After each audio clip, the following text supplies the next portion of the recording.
Nurs 321 Therapeutic Communication video. The purpose of this assignment is to practice our therapeutic communication and counseling skills in a client scenario. Our video scenario is about a Ukrainian refugee family who have come to Canada due to the war and have come to see the public health nurse for flu vaccine. In this scene, the two Ukrainian sisters have shared that they have lost their parents in the war and they still have a brother back in Ukraine who is unable to come due to language. The community health nurse in this scenario is learning more about the sisters and how he can help them with their transition to Canada, as well as how they are coping with the expected trauma related to the adversity. Throughout the scenario, narrative therapy will be used in the main therapeutic style. Narrative therapy, founded by Michael White and David Epstein, is a type of therapy surrounding respectfully listening to hear the unique thoughts, experiences, and stories of clients shaped by their unique context, cultural norms, and societal expectations. In this therapy, the counselor works alongside the client in a collaborative manner to help externalize their stories, separating the problems from the clients. Once the stories are externalized to the counselor, they can help the clients reframe their stories in a more balanced way, refraining from judgment or blame. This approach is particularly beneficial to the situation, as narrative therapy will help the family share their story, giving a healing space that helps to mitigate suffering and restore a sense of control and understanding. The second therapeutic approach includes trauma-informed care.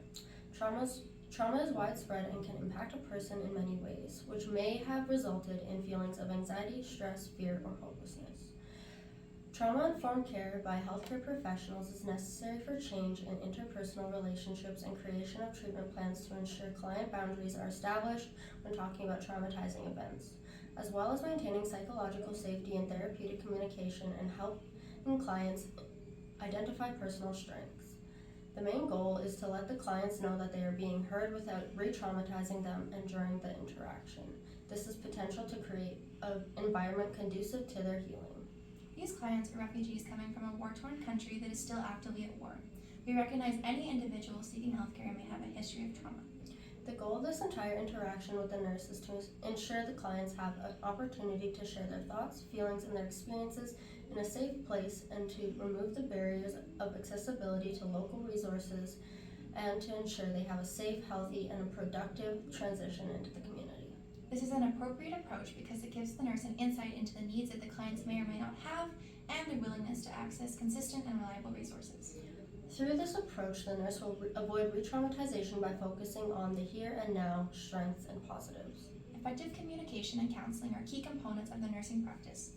Nurses are expected to provide safe care to their clients, but if they are unable to effectively communicate, it becomes harder for clients to want to follow their plan of care and achieve healthcare goals. Counseling and nursing go hand in hand when done effectively. Hey, good morning guys. My name is John. I'm your community health nurse today. How are we feeling? You're okay. You're okay? Yeah. And I can see that we're here for a flu shot. Mm-hmm. How are we feeling towards that? I don't know. We don't really like needles, but... Don't really like needles, huh? Yeah. It's okay. Terrifically fine. Just because not everyone is a fan of a needle, right? Mm-hmm. And I can see that you guys are from Ukrainian. Mm-hmm. Can you tell me more about that? So we just moved here, actually. We're Okay. refugees. I don't know if you heard about the war that's happening. So that's our main reason for moving. We Okay. actually lost our parents in the war. They passed away. So that's why we had to move here. But yeah, that's our story. We have a younger brother who's still there. There was a language barrier, so he couldn't come with us. Okay. So, yeah. Just us. Just us too. Okay. And I just want to make sure that you guys are feeling comfortable, that you can share anything that you want to share to me towards this session or just getting a flu shot. And I just want to ask, how are you dealing with that situation right now? How are you feeling? It's pretty hard. Like it's just us here in Canada, Mm-hmm. and I feel like dealing with a war in general is a hard experience for anyone, whether you're in the country that's having the war or in a country that you moved to, and it's difficult because none of our family's here right now, and yeah, with our brother there, we don't really have lots of communication with him. Okay. So it's tough because we basically have to restart our life here, kind of moving with nothing. Mm-hmm. Okay. And I'm very sorry about the situation that you guys are experiencing. I have never felt that in my whole life, but I can only imagine if I was in your situation right now. Thank you. Thanks. And condolences for your parents. Thank you. And are you guys having peer supports here in Canada since you guys are brand new refugees? Yeah. Not really. We haven't really met anyone Yeah. yet. Okay. We have school coming up though in the fall, so we're pretty excited for that, I guess. But other than that, we haven't gotten the chance to meet anyone. We kind of we live in an apartment by ourselves, thankfully, but yeah, it's okay. And I just came to a curious point in my life that you guys are just by yourselves here in Canada, so no family, relatives, no one that knows you. No. How are you dealing with that situation? I mean, it's like at least we have each other, you know. But still, like, we don't know the first thing to do coming here. Like, obviously, the government helped us find an apartment, which we're really thankful for. Yeah. Our parents' insurance, we've had the opportunity to go to school in the fall to start university. So that's all we've had. We're still I'd say we're still struggling to find just support because we're new to this country. So it's just having that sense of stability is still really difficult. Learning to live life on our own, all we've ever known was our parents and our brothers. So just being here, it's just a different shift of reality, I guess. Yeah, I'm just thankful that we have each other to go through life and kind of figure it out. But we don't know anyone here, and there is still a little bit of a language barrier sometimes, but we're working towards learning that. But no job or anything. It's been hard to go out and find stuff when you don't even know where to look. Exactly. Yeah, for sure. It sounds like that's one of those situations that it's hard to experience growing up in a different country, moving to a brand new country, different environment, different people. And have you dealt with this problem or the situation before when you were back in Ukraine? Not really. With the war, our parents told us about it, that this has happened to them in the past. But we heard about it, but we've never experienced anything like this. It's just, one day you wake up, everything's okay, and the next day it's just we literally hear bombs when we lived there, sirens. Wow. It was a lot. Yeah, and I feel you don't really know what it's like to live it unless you've actually lived it. Literally. And we've lived there our whole life, so this is our first time moving anywhere, and so everything's new. Okay. Yeah. Sounds very scary. It is scary. If I was in your situation, in your shoes, that would be very scary for someone to just wake up one day, everything just falling, experiencing the sounds, right? And have you tried meeting anyone besides me? Any peer supports in Canada at all? No one's really asked. Yeah. And when we go out, it's just us. We don't have any groups or anything to go to, or we see on the news other refugees and stuff coming, but we don't know where they are or how to find them. Okay. But it might be helpful to talk It would be to so nice to talk find to other someone. people to look. Okay. And it sounds like you guys are very resilient towards the situation, and I understand that not everyone is comfortable sharing your story and even just going to a different country at all. So I have some pamphlets here, and these pamphlets are just for more support in Canada, since you guys are experiencing some situations that most people don't experience, but we do have some great supports here. We do have some great supports here that can help you guys move forward as we keep going. I think that would be good. Yeah.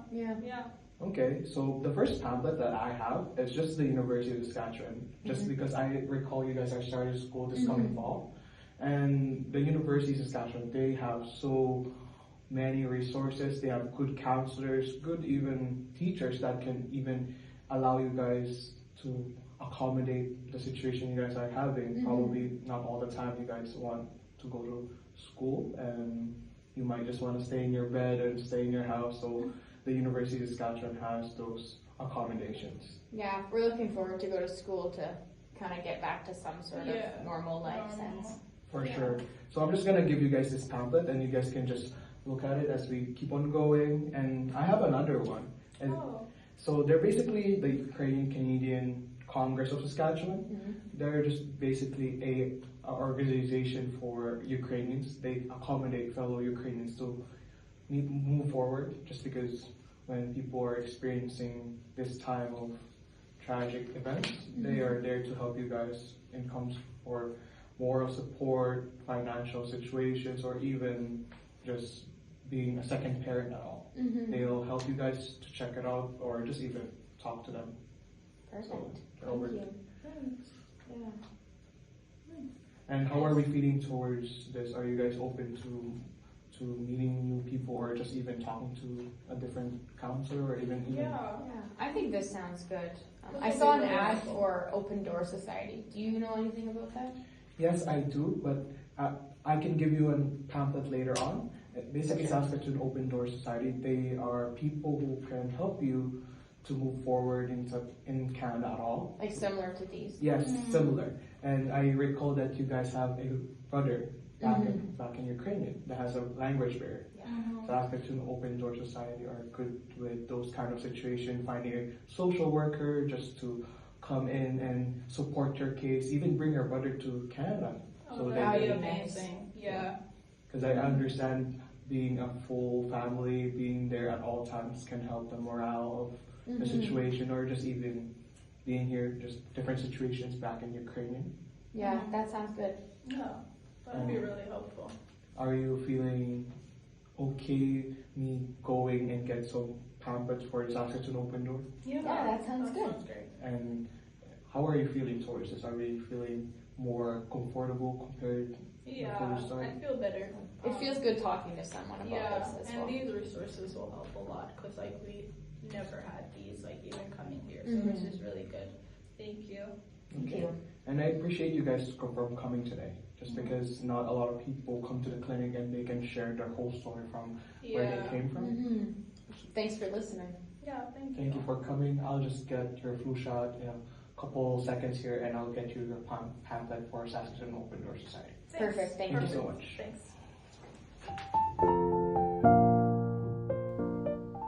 In conclusion, we recognize that anyone can have a background of trauma, and we learned how to utilize narrative therapeutic approach without re-traumatizing the client.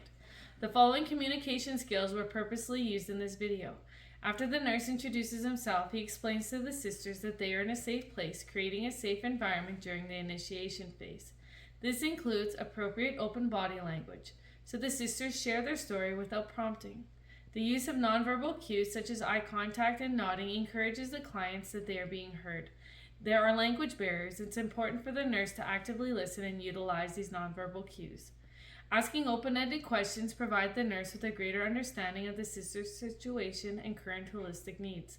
Open-ended questions include the words how, what, when, or who, and gives the sisters an opportunity to share what they consider are important.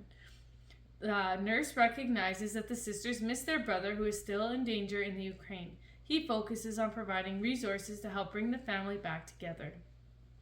When using empathetic communication, the nurse says he has never experienced what they have and he can't imagine what it must be like, positively encouraging their resilience.